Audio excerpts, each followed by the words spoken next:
Those of you who like to barbecue, I know you may have heard of smoked shotgun shells, but this can't be called a shotgun shell. We're actually going to make torpedoes.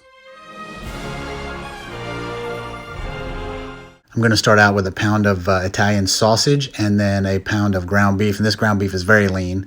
It comes from a local rancher. I'm going to use some mesquite seasoning and some Rotel, and that's it. And I'm going to pre-cook this before I actually stuff the chicken with it, and that's for a very specific reason. We got chicken breast pounded out. Don't pound it so thin that you can see through it, because remember, you're going to wrap this. This is going to be the exterior. You're going to stuff it with this, which is the ground beef and Italian sausage. And then we're going to wrap it with the bacon. So you got to kind of temper how thick you want your chicken, because you don't want it paper thin, because you don't want the stuffing bursting out of it. But you're also going to be wrapping it with the bacon. So I got the chicken breasts here. And yeah, if you don't have one of these, if you're pounding out your chicken breast, give it the first couple whacks with the with that edge, but then switch to the flat one, because that's going to help you flatten it out. This will end up tearing it and tearing holes in it. So anyway, I got stuff cooking over there, and we're getting ready to stuff chicken breast, and then roll it and bake.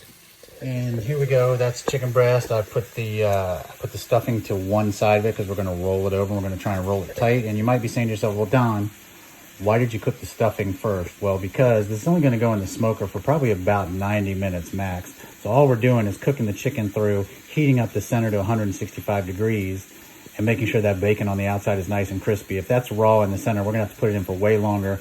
And quite honestly, that bacon on the outside is probably going to get burnt.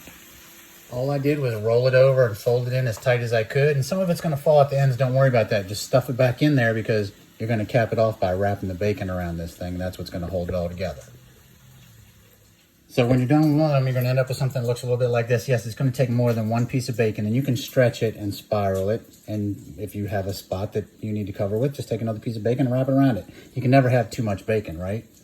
The other thing is, I'm not using thick cut bacon, because again, I want this bacon to kind of work as a rope around this, and I want it to crisp up without having to cook this thing super long. So I didn't buy thick cut bacon for this one. We'll see how it turns out. And if you find out that if you figure that this is too much for you to handle at one time and stuff's falling apart, cut it into smaller sections and then roll them up and wrap them.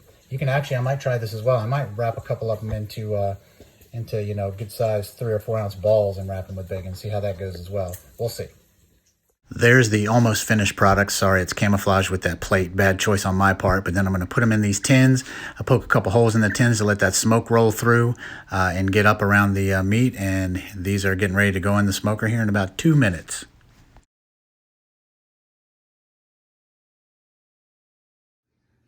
You're going to say, well, Don, you just skipped to the end. Well, no, there was fire and forget it. I literally put them in there for 90 minutes. I had a thermometer set inside them to make sure they were hitting a minimum temperature of 165 degrees in the center. And I pulled them out and I cut them, and this is what you get. If you wouldn't mind slapping a like on this, and I hope you try it. If you do, leave me a comment and let me know how yours turned out. These were delicious.